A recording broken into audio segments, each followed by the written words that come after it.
네, 안녕하세요. 저는 박사과정 이성진입니다. 발표 시작하겠습니다. 오늘 제가 발표할 내용은요, 거창한, 원래는 이제 앞에 튜토리얼을 붙였다가 인트로덕션으로 조금 낮췄는데, 그 이후로 시간도 있고 하다 보니까 간략한 내용을 소개하고 전체적으로 어떤 이 분야에 대해서 소개를 하고 싶어서 인트로덕션이라는 말을 붙였고요. 그래서 제가 오늘 발표할 내용은 이미지 얼라이먼트하고 스티칭. 그러니까 저희가 파노라마 이미지 만들 때 이제 주로 여러 개의 이미지가 있을 때 그걸 어떻게 하면 잘 정렬을 시키고 그걸 잘 붙여가지고 이제 되게 심리스하게 고해상도의 이미지를 만들 수 있나 이런 부분에 관한 방법들인데요. 제가 이걸 발표한 이유는 제 박사 연구 주제로 이제 스크린에스 관련 컨텐츠를 제작하는 거를 계획을 하고 있고 그 과정에서 이쪽 부분에 대한 리터러처 리뷰가 필요해서 한번 쭉 훑었습니다. 그래서 그것들에 대해서 정리를 해서 이 분야가 어떤 걸 하고 있고 지금 현재 리미테이션이 어떤 거라서 최근 연구들이 어떤 식으로 되고 있다라고 소개 정도 하고 끝을 맺겠습니다. 그래서 모티베이션은 다음과 같습니다. 일단은 저희가 가지고 사람이 보는 화각은 굉장히 넓은데 카메라가 가지고 있는 화각은 되게 좁죠. 사람이 옆을 볼 수도 있고, 근데 이런 것들을 가능하기 위한 한 방법이 이제 사진을 여러 장 찍은 다음에 그걸 잘 합치면 되겠죠. 그래서 이거의 목적은 이제 여러 장의 이미지를 합쳐서 고해상도의 파노라마 이미지를 만드는 것에 있습니다. 이걸 하기 위해서 어떤 것들이 필요하냐라고 봤을 때 한 세 가지 정도가 크게 문제가 정의가 됩니다. 일단은 각 이미지 사이에 어떤 그 모션을 가지고 있을지를 정의를 해야 되고요.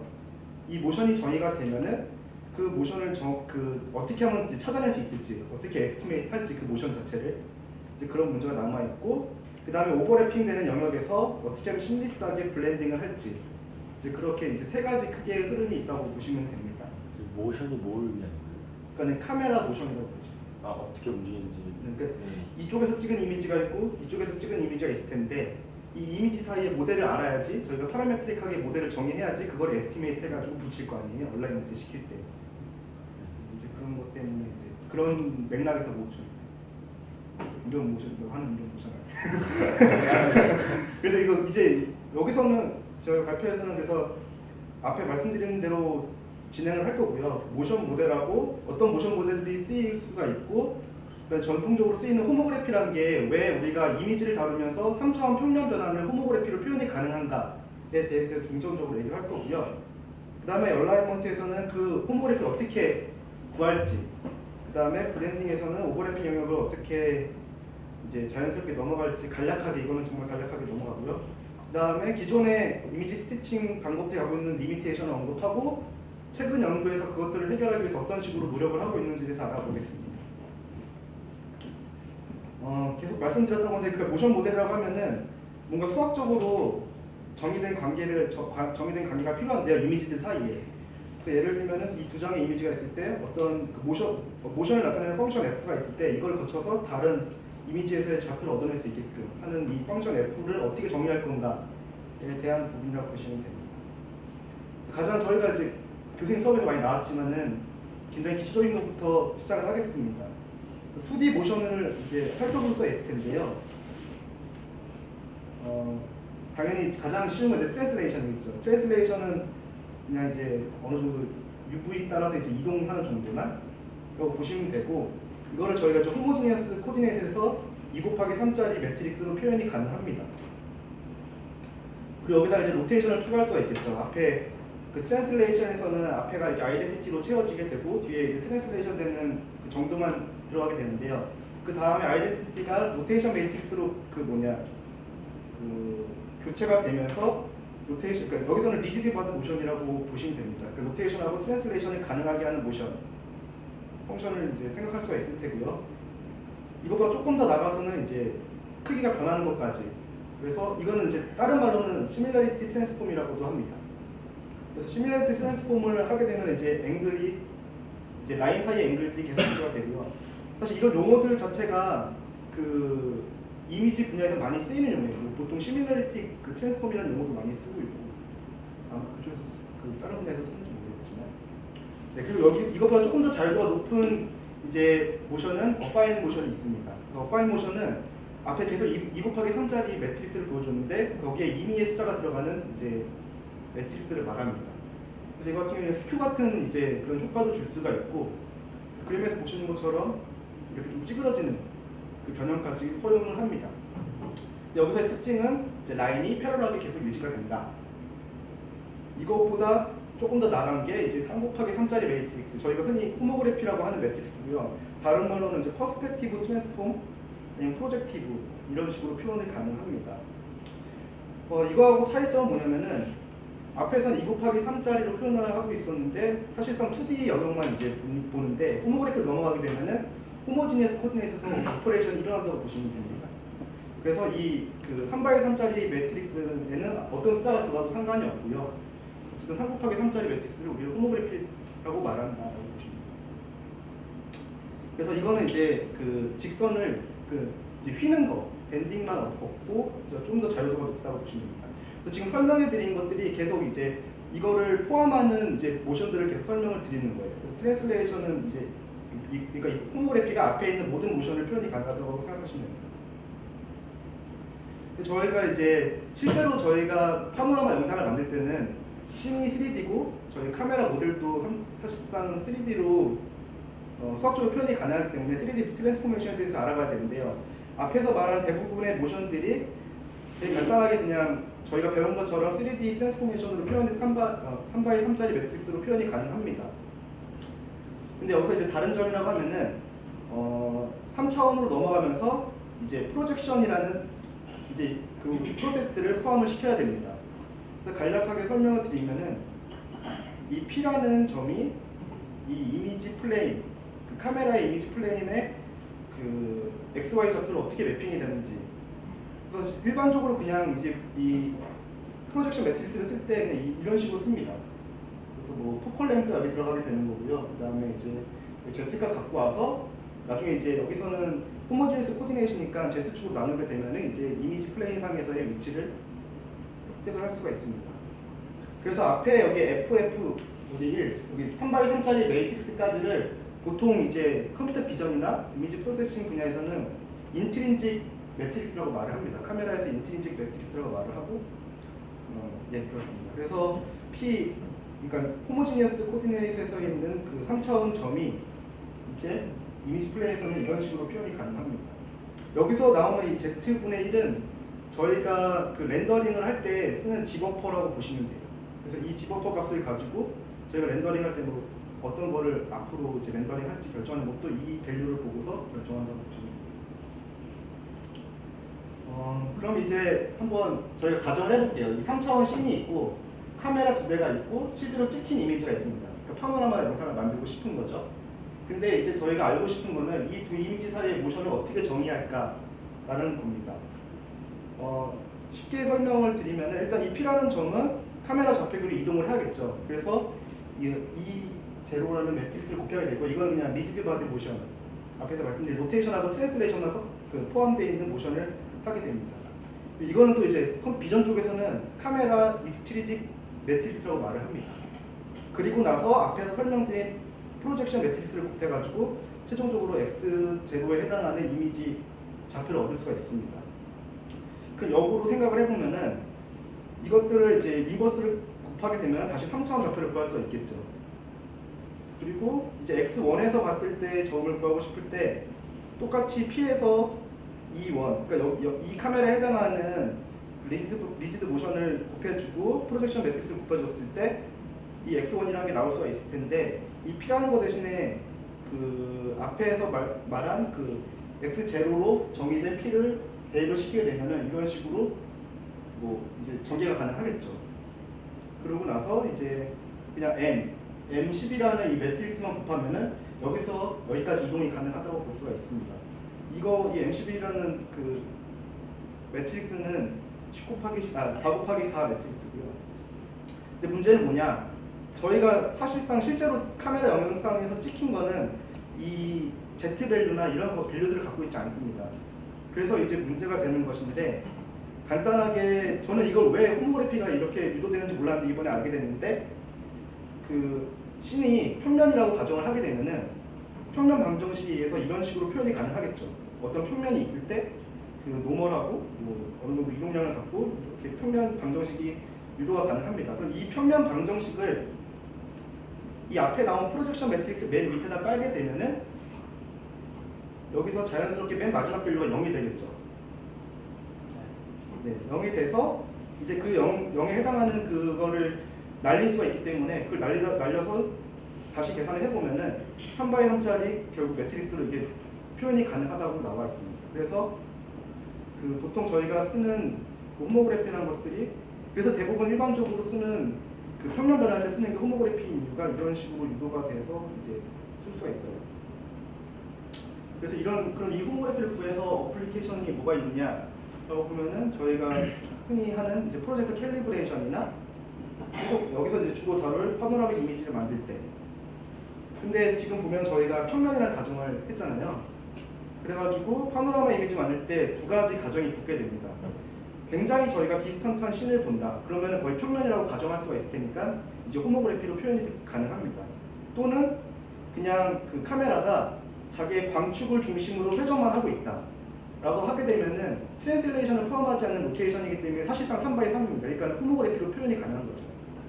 그래서 이렇게 두 가지 제약을 가지고 파노라마 이미지를 만들 때 호모그래피를 저희가 쓸 수가 있습니다. 그럼 이제 호모그래피라는 걸 이제 왜 쓰는지는 알겠고 어떻게 표현되는지는 알았는데 이걸 얼라이먼트를 그럼 이걸 어떻게 진짜로 구할 거냐라고 봤을 때 크게 두 가지 방법이 있습니다. 그 픽셀 베이스드 얼라이먼트라고 해서 실제로 이 이미지들을 겹쳐보면서 이 픽셀의 차이를 보는 거죠. 덴스한 픽셀이 얼마큼 차이가 있는지. 그럼 그 차이에 대한 에러를 매트릭을 또 저희가 정의를 해줘야 되잖아요. 일단 기본적으로 그냥 sum of square distance 방식이 있고요. 이거 말고도 이제 어떤 에러나 노이즈에 강건하게 만들기 위해서 다양한 에러 매트릭들이 생겼는데 여기서는 다루지 않고요. 이런 것들이 있다라고만 나중에 뭐 필요하시면 참고하시면 될 것 같습니다. 그 다음에 실제로 이 에러 매트릭을 가지고 어떻게 서치할지에 대해서도 그 이미지 피라미드처럼 되게 로우 레벨부터 찾아 나가는 거랑 뭐 퓨리에 베이스로 구하는 거, 뭐 되게 그레디언트 디센트 방식으로 인크리멘탈하게 리파이먼트 하는 이런 방식들이 있는데 2000년대 초반까지만 해도 픽셀 베이스드 얼라이먼트를 주로 썼었는데 2000년대 초반에 이제 시프트 같이 피처를 디스크립션하는 연구들이 되게 활성화되고 굉장히 좋은 결과물들을 보여주면서 지금 와서는 대부분의 파노라마 기술들이 피처 베이스드로 가게 됩니다. 그래서 그 부분에 대해서 설명을 드리겠습니다. 피처 베이스드 얼라이먼트는 말 그대로 그 앞에서 픽셀 베이스드로 하는 것보다 하는 게 매 픽셀마다 보는 게 아니라 영상에서 특징적인 점들을 찾은 다음에 그 점들의 그 코레스폰던스를 매칭을 잘 시켜서 코레스폰던스를 구하고 그 코레스폰던스를 가지고 이제 앞에서 말한 그 모션을 구하는 겁니다. 그래서 먼저 어떻게 그러면 그 피처를 구할 거냐라고 하면은 방금 말씀드린 것처럼 그 시프트라는 게 가장 이제 흔히 쓰이는 거고요. 이걸 그럼 왜 쓰냐라고 봤을 때 시프트라는 이게 중요한데 왜 시프트를 써야 되는지가 중요한 건데 사실 시프트는 일단은 시뮬레이트 트랜스폼에 불변합니다. 그러니까 무슨 말이냐면은 이미지가 돌아가 있건 이미지가 스케일이 됐건 이미지가 줌이 됐건 간에 같은 피처는 같은 피처로 인식을 하게 되어 있습니다. 그리고 파노라마 같은 경우에는 오버래핑 되는 영역에서 사실 로테이션이 이렇게 크지 않거든요. 대부분 이제 광축으로 있을 거라고 가정을 하게 되거든요. 이제 그렇게 되면은 그 작은 그 로테이션에 대해서는 저희가 어파인이라고 가정을 할 수가 있는데 그 어파인에 대해서도 그 부분적으로는 인베리언트하다, 강건하다라고 말을 하고 있습니다. 그래서 이 시프트라는 게 파노라마 이미지를 만들 때 많이 쓰인다고 생각하시면 됩니다. 그래서 이제 이 시프트를 가지고 시프트를 이제 피처가 저희가 구해졌다고 가정을 하겠습니다. 이거에 대해서 더 설명을 안 하고 가정을 하겠습니다. 그래서 이미지의 어떤 한 이미지에서 찾은 피처를 UI라고 보고 다른 이미지에서 피처들을 코레스폰딩 되는 피처들이 UI 다시라고 봤을 때 저희가 구해야 되는 건 앞에서 설명드린 호모그래피를 구해야 됩니다.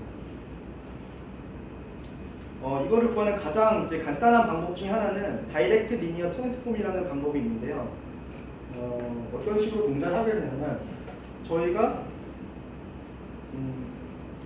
UI에 있는 한 점 XY가 호모그래피를 가지고 X 다시 Y 다시로 가겠죠. 여기에 해당하는 호모그래피를 가지는데 호모그래피는 3 곱하기 3 흰으로 표현이 되고 이거를 이제 하나하나 곱해가지고 표현을 하고 이제 앞에 Z축, 그러니까 호모지니어스 폰에 있어서 뭐라고 할까?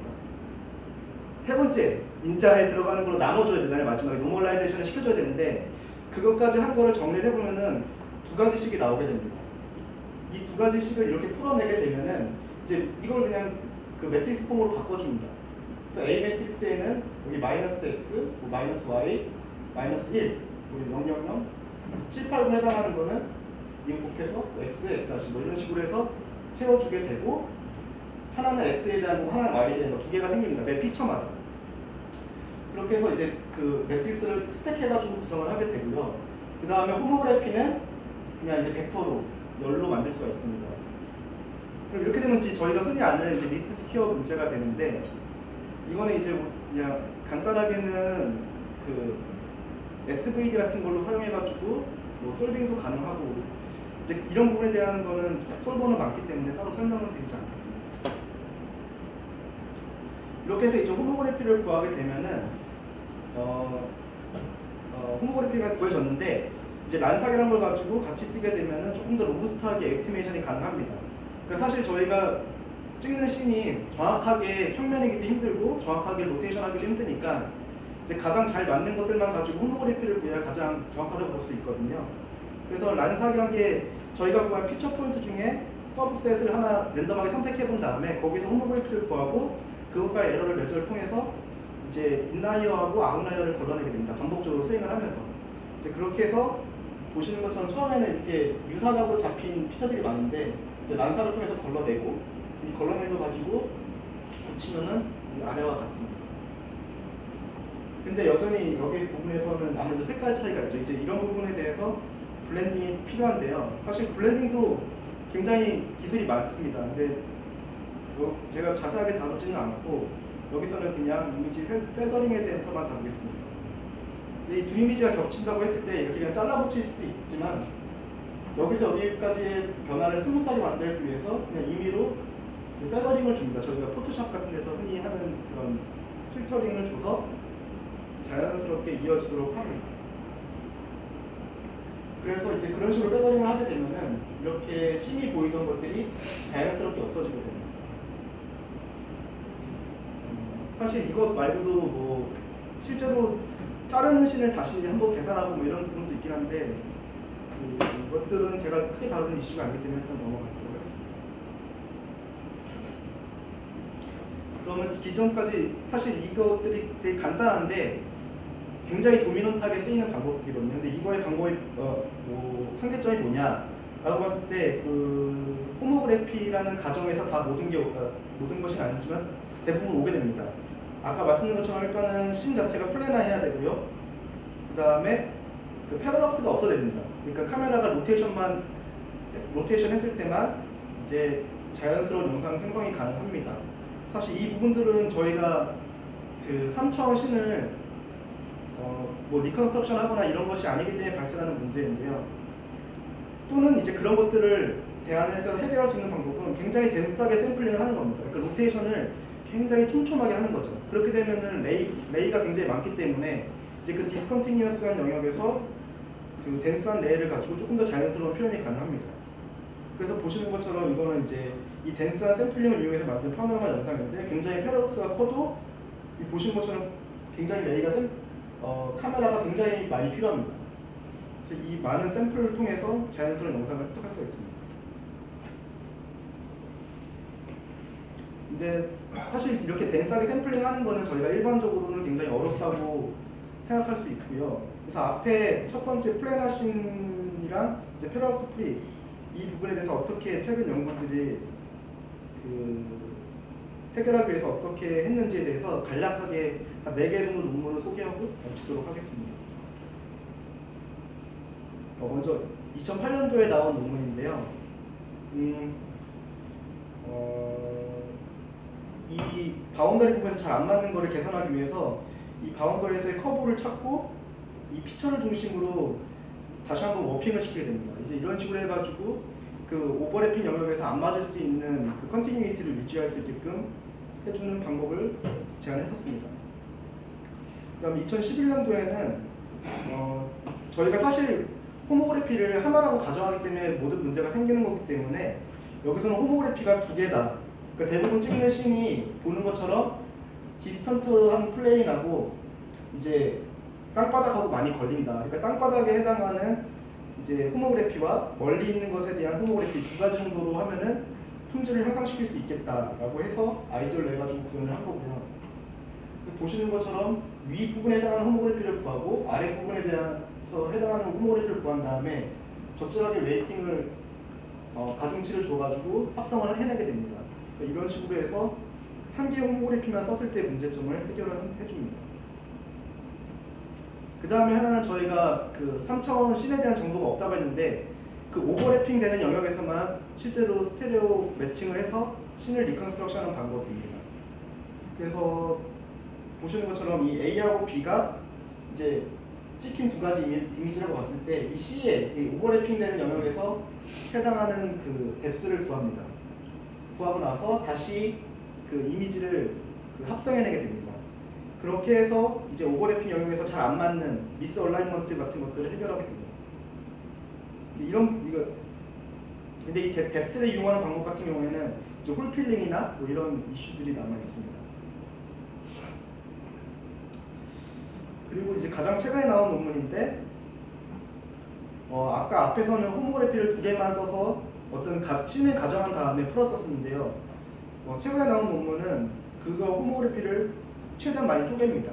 그래서 이미지에서 로컬하게 호모그래피를 다 개별적으로 구하면서 이제 피처를 최대한 잘 맞춰주는 그런 연구가 있었습니다. 사실 이런 연구는 기존의 그 as rigid as possible 그 이미지 매니플레이션 하는 것 같은 워킹을 쓸 수가 있는데요. 이제 그렇게 쓰게 되면 문제점이 이 프로젝티브한 이 형태가 없어지게 됩니다. 근데 여기서는 이제 그 최대한 프로젝티브한 그런 모습을 유지를 하면서 적절하게 기품을 시켜가지고 매칭을 시켜준다고 이해하시면 될 것 같습니다. 네, 간략하게 일단 전체적으로 설명을 드렸고요. 혹시 질문이나 네. 이정진 학생이 진행하고자 하는 연구 분야는 그래서 다 된 것 같잖아요. 다 안 돼. 다 된 건 아니고 제가 하고 싶은 거는 비디오 스티칭을 하고 싶은 거고 사실 그 전에 뭐 제가 직접 스크린 X용 카메라 릭을 만들어 보기도 해야겠지만 어쨌든 제가 처음에 하려고 했던 거는 비디오 스티칭을 하려고 했고 제가 찾아봤는데 기존에도 비디오를 이런 패러독스가 존재하는 영상을 비디오를 이렇게 스티칭하는 연구는 잘 없더라고요. 아무래도 지금 이렇게 왜곡을 시켜서 막 이미지 한 장을 맞춰주는 건 쉬운데 이게 프레임이 변하게 되면은 아무래도 시간 일관성 같은 것도 고려해야 되고 오버래핑도 생길 수 있을 테고 그다음에 움직이는 물체가 있으면 더 어려울 테고 이제 그런 부분들을 해결하고자 했습니다. 옛날에 스크린레스 실험할 때 느꼈던 건데 그때도 잘 몰랐는데 솔직히 말하면 뭘 봐야 될지 몰랐거든요. 스크린레스 실험할 때. 근데 그때 나중에 이제 생각해 보니까 그게 아까 잠깐 나왔는데 이렇게 퍼스펙티브하게 프로젝션 시켜서 파노라마 이미지 나온 게 있고 아까 실린더릭하게 아니 스피어릭하게 네. 프로젝션해서 나온 이미지가 있잖아요. 예. 그럴 때 어떤 장면을 보여주고 싶을 때 네. 넓은 뷰를 보여주고 싶어서 퍼스펙티브 프로젝션을 한 씬이 있고 그 다음에 둘러싼 듯한 이모시브한 좀 좁은 공간에서 방 같은 느낌을 주려고 이제 스트리커하게 프로젝션 두 가지 경우가 있다고 보면은 옛날에 그 스크린에서 실험할 때 이렇게 뭔가 쫙 펼쳐지는 그림 보여주면서 이게 왜곡이 있냐 없냐라고 물어본 게 이제는 그 장면은 퍼스펙티브한 프로젝션이 된 상태에서 왜곡이 있냐 없냐를 보면은 물론 말하면은 네. 퍼스펙티브한 프로젝션일 때는 네. 이런 3면 프로젝션 시스템에서 퍼스펙티브한 프로젝션은 되게 티가 많이 나잖아요. 네. 그러니까 왜곡이. 네. 근데 실린더리컬한 프로젝션은 티가 안 나는데 네. 그래서 어떤 게 근데 티가 안 났어요? 그러니까 지평선을 보라고 하면 저 벽에서 꺾이게 되잖아요. 그러니까 중앙에 있을 때는 이렇게 쫙 일자로 보여질 수도 있는데 좀만 옆으로 벗어나게 되면 이렇게 뭐라 해야 돼?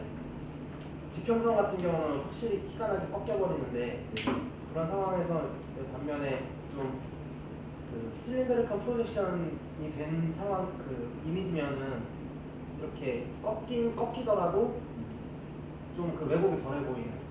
왜냐면 그거는 그러니까 퍼스펙티브 프로젝션은 멀리 보기 위한 거고, 그다음에 실린더리컬 프로젝션은 사방을 보기 위한 거잖아요. 목표가. 조금 용어가 좀 다르긴 한 것 같은데 네, 지금 이해하고 있습니다. 네. 그러니까 느낀 게 그 뭐야 스크린엑스 그거 얘기할 때 뭔가 어쨌든 그 프로젝션을 하나를 버리는 게 어떤지 퍼스펙티브 프로젝션을 아니면은 그때 저희 팀 미팅 때도 얘기가 나왔었는데 교수님께서 말씀하신 게 그러니까 스피리컬한 프로젝션 있고 퍼스펙티브 프로젝션 있는데 그렇게 약간 각진 환경에서의 프로젝션 환경에서의 최적화된 그런 연구는 이제 찾아보지 못했거든요. 그래서 차라리 각진 환경에 최적화된 프로젝션 옵티마이제이션 찾든지 아니면은 스크린에서 지금 퍼스펙티브랑 스피어컬은 무슨 차이? 이해가 안 되는. 아까 저기 보였어요. 디슬라이드 거의 중반부였는데,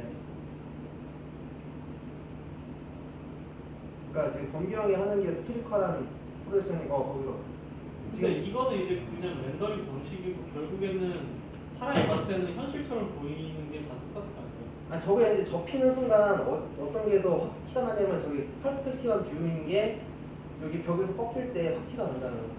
그러니까 반면에 이제 저 밑에 좀 부형 저기 네. 프로젝션은 지금 이 3면을 쓰게 된다면 차라리 부형에 가깝잖아요. 밑에 거가.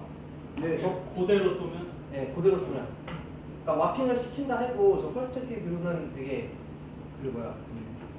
데미지가 크고, 그래서 저거를 원래 제대로 프로젝션 시키면은 이게 그러니까 퍼스펙티브 프로젝션 시키면 여기 가다가 이렇게 쫙 커지게 되거든요. 원래 거기서 이제 크라프트 쓰는 건데 차라리 이런 방에서 단면 영상 시스템 구축할 거면은 아싸리 스피리컬 프로젝션만 초점을 맞춰가지고. 사실 지금 여기서 네. 말씀하시는 게 여기서 이렇게 막 왜곡 생기는 거 말씀하시는 거죠? 그게 이제 이런 방에서의 프로젝션 단면 영상 시스템을 만들면 저게 오히려 네네. 왜곡이 적을 거고 위에 거는 심할 거다라는. 사실 이 윗 영상하고 아래 영상의 차이는 일단은 윗 영상 같은 경우에는 필드 오브 뷰가 작아요. 아래 거보다는. 아래 거는 진짜 그 차 내부를 한 바퀴 돌린 거고, 이거는 그냥 멀리 있는 거를 한 그 정도로 갔다고 보시면 되는 거예요. 네. 그래서 아마 이제 좀 보는 게 차이가 있는 거고, 제가 얘기를 사실 그 흐름을 위해서 뺐는데 이 앞에서 계산하는 호모그래피 계산하는 거가 사실은 스페이스를 다르게 해서 계산할 수가 있어요. 그러니까 예를 들면 그냥 저희가 쓰는 플랫한 이미지 스페이스에서 계산할 수가 있고, 말씀하신 것처럼 스피어리컬이나 이제 실린더리컬 코디네이트를 옮긴 다음에 이제 그 스티칭을 하는 경우가 있거든요. 근데 밑에 거 같은 경우에는 제가 봤을 때는 그냥 그 스피어리컬 코디네이트를 옮긴 다음에 스티칭을 해가지고 이런 왜곡처럼 보이는 건데요. 사실 이런 부분들은 이것도 이렇게 변형이 가능해요. 이것도 그 코디네이트 하나 바꾸면 이런 식으로 표현이 가능할 거예요. 네, 호모그램 바꾸면은 저렇게 합성이 되긴 할 텐데, 그러니까 어쨌든 스크린에서 컨텐츠를 만들고 싶다고 했잖아요. 네네. 그러면은 그러니까 퍼스펙티브와 프로젝션을 써서도 컨텐츠가 만들어지고 스피리컬 프로젝션 써서도 네. 컨텐츠가 만들어질 건데, 네. 지금 우리가 그 상영하고자 하는 환경을 고려해 봤을 때 네. 퍼스펙티브와 프로젝션보다 스피리컬 프로젝션, 그 중에서도 좀 더 큐빅한 환경에서 프로젝션. 근데 사실 제 생각에는 조금 다른 게, 그러니까 이거를 이렇게 하면은 왜곡이 좀 감춰질 수는 있겠죠. 왜냐면 전체적으로 왜곡이 있으니까. 근데 사실 그걸 저희가 바라는 건 아니고, 이거를 저희가 원하는 룸에다가 프로젝션을 시키고 싶다라고 하면 이 스피어리컬 환경을 만든 다음에 그 룸에 그 방에 해당하는 평면으로 다 프로젝션을 다시 시킨 다음에 보여줘야 되잖아요. 여기서 렌더링을 한번 해야 되는 거잖아요. 그렇게 했을 때 제가 원하는 세이프 스팟에서 굉장히 아이디얼하게 이제 시야가 나올 텐데, 이제 그 각 아무래도 이게 정확하지 않으면은 티가 확실히 더 난다 각진 부분에서 이제 그런 거는 맞는 것 같습니다. 그래서 어떻게 정리를 해야 될지 모르겠지만 사실 저희가 스크린스 논문한 게 저 두 개보다 좋은 거를 만들 거거든요. 그러니까 사실 저 둘 다 어차피 안 좋은 건 마찬가지예요. 각진 환경에서는.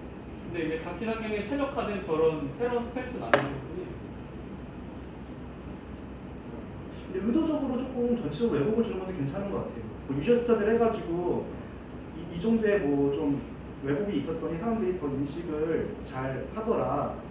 오히려 정확하게 하려고 노력하다 보니까 살짝 그 미스얼라이먼트 나는 게 각진에서 되게 커지더라. 뭐 이런 식으로 풀어내면은 조금 더 가능할 것 같긴 합니다. 근데 그냥 이렇게 해서 덜 보인다고 해서 스피어디커를 쓴다고 하면은 아마 많은 사람들이 좀 의구심을 가질 것 같아요. 그러니까 지금 저희가 직육각형 뭐냐 이거 직육면체 환경이 있으면 직육면체가 네. 9랑 5랑 가깝잖아요. 평면보다 긴 평면보다 그러니까 이건 긴 평면이 아닌데. 그러니까 이게 지금 이미지가 지금 찍은 범위가 달라요. 그러니까 저기 쓰인 호모그래피가 평면이에요? 아니면 입체 영상이에요? 입체 그러니까 위에 거가 네네. 평면이에요. 평면이죠. 밑에 거는 밑에 것도 평면인데. 3D 코네트가 9에다가 프로젝션 된 거고 그치. 3D 코네트가 2D 평면에 프로젝션 된 거고. 그치. 그런데 우리가 지금 있는 공간이 네. 9에 가까워요? 평면에 가까워요?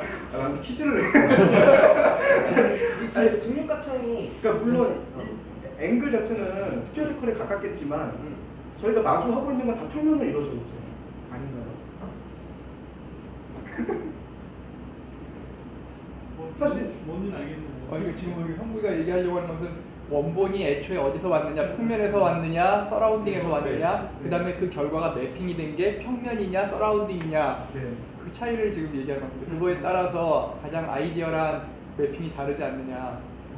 평면에서 온 거는 평면으로 디스플레이가 되면 가장 좋을 것이고, 서라운딩한 온 인포메이션은 그렇게 디스플레이가 됐을 때 가장 좋은 게 아니냐. 그런데 그게 약간 앞이나 뒤에서 바뀐다면 맞지 않지 않느냐를 얘기하는 거예요. 제가 드리는 말은 그러니까 이렇게 보이는 거, 그러니까 스피어리컬이던 이렇게 평면처럼 보이는 거던 이거는 이제 파노라마를 레프레젠테이션 하기 위한 방법 중에 그냥 하나인 거고 사실은 그냥 저희가 레이 덩어리를 갖고 있는 거예요. 파노라마에 해당하는. 그렇죠? 레이 덩어리를 가지고 있는 거고 이제 방에 그 우리가 원하는 사람 위치가 있으면은 그 시선에 맞게끔 그 레이를 갖다 배치만 해주면 되는 거잖아요. 이제 그럼 사실 가장 자연스러운 게 나오는 게 맞잖아요. 네. 아닌가요? 그러니까 이렇게 어떻게 보면 이 두 번째 사진 같은 경우에는 원래 그러니까 삥 도는 이미지를 지금 이렇게 평면에 디스플레이 했더니 굉장히 왜곡된 것처럼 보이는데 네네. 이게 주위를 두르는 것처럼 그런 환경에 디스플레이를 하면 이런 왜곡은 안 보일 것이고 그렇죠. 그럼 반대로 저 위에 있는 사진 같은 경우에는 네. 저걸 평면에서 따온 이미지 같은데 네. 그거를 평면에다 디스플레이하면 왜곡이 지금처럼 안 보일 텐데 네. 그거를 이렇게 동그란 또는 네. 직육면체에다 디스플레이 할 경우에는 왜곡이 생기지 않겠느냐. 네. 그러니까 그렇기 때문에 맨 처음에 온 원본과 디스플레이 환경에 맞춰서 네. 월핑이라든지 이런 조절을 최적화를 시켜줘야 되는 게 아닐까. 네. 그러니까 지금 저희가 스크린스를 비롯해서 저희 실험실까지 포함해가지고 어차피 직육각형 예전에 이렇게 꺾인 큐빅한 환경에서 프로젝션을 시킬 거면은 네. 그럴 거면은 퍼스펙티브 프로젝션을 버리고 네. 밑에 약간 근데 그렇게 하려면은 네. 그러니까 소스되는 영상을 큐브 모양의 센서로 캡처할 수가 있었는데 그럴 수가 없잖아요. 그러니까 큐브 모양으로 프로젝션 옵티마이즈가 되는 연구를 지금 한국형이 말하는 거는 저 이미지를 진짜 왜곡 디스토션을 안 시키고 있는 그대로 쐈을 때 얘기고 우리는 어차피 이거를 다시 한번 렌더링하면 돼요. 어차피 저 위에 거를 해도 3면에서 저렇게 보이게 쓸 수가 있거든요. 그러니까 사실 어차피 디스토션 한다면 어떤 걸 써도 상관이 없는 거 아닌가요? 하나에 굳이 버릴 필요는 없다고. 네. 그럼 저 두 개가 어차피 인풋이라 치면은 인풋을 쳐서 어쨌든 컨텐츠 만들 때 프로젝션을 네. 시켜야 되잖아요. 워핑을. 네네. 그때 썼으면 하는 게 밑에 걸로. 샀으면 좋겠어요. 그렇죠. 근데 그 근데 근거를 사실 여기서 만약 이대로 써요. 소개되면 한 벽면에 뭐 이렇게 들어갈 거 아니에요. 그럼 이렇게 밴딩이 되잖아요. 근데 어차피 그걸 어플 또 시켜야 되잖아. 어차피 또 그렇죠. 시키면은 위에 밴딩 되는 거 원하는 거예요? 그러니까 그런 그거까지 또 그거는 스피리컬한 카메라에서 들어온 인풋일 텐데 네. 그걸 큐빅한 그 프로젝션 옵티마이제이션을 이걸로? 아니 그거는 저희 평면이잖아요. 그러니까 이거 물론 바꿔야죠. 그러니까는 근데 진짜 아, 캠프 요리하는 안 들어가고 있습니다. 그러니까 그 기아 콘텐츠 그거는 무슨 프로젝션 하는 건지. 그러니까 무슨 프로젝션이 그거는 정말 정확하게 네. 그 면을 앞에 카메라를 이렇게 세 개를 배치해가지고 렌더링 한 거라 사실 저희가 사용해서 봤을 때 자연스러운 거거든요. 그나마. 근데 여기서 이제 스위스팟에서 보면 조금만 떨어져도 말씀하신 것처럼 여기 부분 같은 경우에는 이제 각도가 심하게 바뀌니까 좀 이상해 보이는 거죠. 근데 저희가 중요한 거는 어떤 카메라가 여기서 이렇게 막 돌면서 찍어요. 그쵸? 찍으면은 이렇게 레이가 쏜단 말이에요. 네. 그럼 이 각각 레이에 대한 그 정보를 다 갖고 있는 거예요. 근데 이거를 그냥 이렇게 붙여가지고 표현하면 저렇게 되는 거고, 여기서는 이거는 이렇게 나오고 이거는 이렇게 나올 테니까 그냥 이거 표면 이대로 붙이면은 이제 플랫하게 나오는 거고, 그냥 요 레이 자체를 스피어리컬에다가 매핑을 시킨 다음에 네. 이제 여기서 이제 얼라이먼트 시키면은 밑에처럼 나오는 거예요, 사실은. 그러니까 사실은 이거는 이제 우리가 되게 방대한 데이터를 이미지 한 장에 보여주려다 보니까 이 레프레젠테이션 방법이 여러 가지가 있는 거예요. 네. 플랫한 방법도 있고 스피어리컬한 방법도 있고, 하지만 우리가 갖고 있는 거는 이 레이들을 갖고 있는 거죠. 그럼 이제 말씀하신 것처럼 방에다 쓰고 싶어. 그럼 방을 일단 실측 정보가 있다고 쳐봐요. 네. 그럼 이 실측 정보가 있으면은 이제 어떤 우리가 스위스파를 정했어요. 네. 그럼 여기서 쏘는 거에 여기서 보는 레이에 대해서 여기에 가장 가까운 레이를 갖다 여기다 놓으면 되는 거예요. 그죠? 그쵸? 그러니까 제가 말하고 싶은 거니까 요게 중요한 게 아니라 네. 요거는 이제 그냥 보여주는 거고, 말씀하신 것처럼 이제 이 평면에 대해서 다시 한번 렌더링을 워핑을 네. 시켜서 렌더링을 해줘야 된다 라는 걸 말하고 싶은 거죠. 그래서 그 기아 할 때 네. 저렇게 각진 저기 뭐야 폴드 렌더링 안 됐죠. 그거 안 됐어요. 스피리였어요 아니면 그건 뭐였어요? 그건? 그러니까 맞아, 좋은 지적이긴 한데 사실 기아 컨텐츠가 말씀하신 것처럼 카메라 한 대가 찍고 네. 한 대가 찍어요. 한 대가 찍어. 그러니까 다 이거 퍼스펙티브 잠깐 얼마나 되고? 네. 퍼스펙티브로 이루어진 걸로 찍은 거예요. 네. 근데 찍은 거 이게 문제점이 뭐냐라고 하면은 우리가 샘플링 레이를 할 때 이쪽은 좀 더 덴스해져요. 가해 쪽은 무슨 말인지 알죠? 이쪽은 좀 더 덴스하고 이쪽은 좀 이제 듬성듬성하고, 이제 우리가 막 스피어리컬을 하려고 하면은 여기 이렇게 일정한 각도 되고 샘플링하면 제일 좋잖아요, 렌더링을 할 때. 근데 이건 퍼스펙티브로 하다 보니까 여기서 똑같이 정해도 이쪽에서는 레이가 좀 더 뭉치는 거죠. 그 코너 부분에 레이가 뭉쳐요, 이렇게. 이해가 되나? 그러니까 이런 문제점을 말씀하실 수 있는 것 같아요. 그러니까 실제로 3D 렌더링을 할 때 이제 그 카메라 3000 렌더링을 할 때 이제 퍼스펙티브로 세 개로 할 거냐 아니면 스피어리컬하게 할 거냐라는 문제는 다른 것 같아요. 그러니까 결국 그거 얘기하고 싶었던 건데, 그러니까 보고가 그런 무슨 프로젝션인 거예요? 퍼스펙티브 프로젝션이 3개였단 말이에요. 네, 그렇죠. 퍼스펙티브 프로젝션이 3개인 거예요. 기아는. 그러니까 그게 예, 그래서 이상할 수 있을 것 같아요. 코너 부분에서. 그래서 그걸 스크린엑스에서는 그걸 스피리컬 저기로 프로젝션 했다 이건가요? 논문 작업할 때. 그거 안 했어요. 근데 논문하고 관계없이 스피리컬 얘기가 나왔던 이유는 네. 극장마다 디멘션이 달라서 예. 지금 저렇게 3개에 맞춰서 촬영을 했다 하더라도 어떤 극장은 반대로 넓기 때문에 예. 이거를 스피어에다 매핑을 시켜놓고 그런 식으로 하지 않았습니다.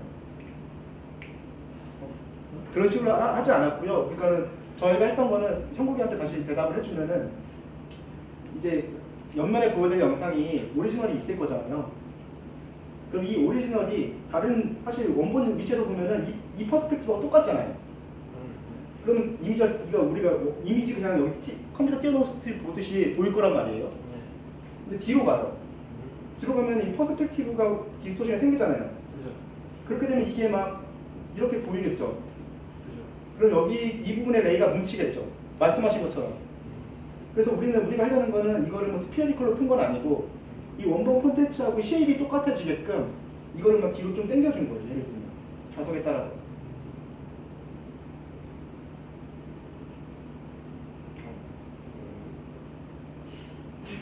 나랑 설명 잘하고 있는 것 같은데.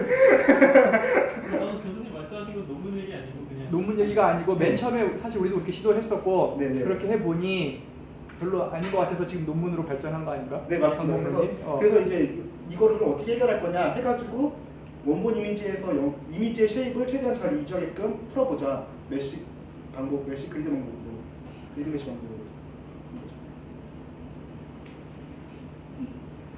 그 얘기는 어차피 제가 논문을 다시 한번 다음 발표가 논문 발표거든요. 이어서 잠깐 빠르게 하겠습니다. 좀 시간이 좀 많죠. 이거 이제 끄고 네.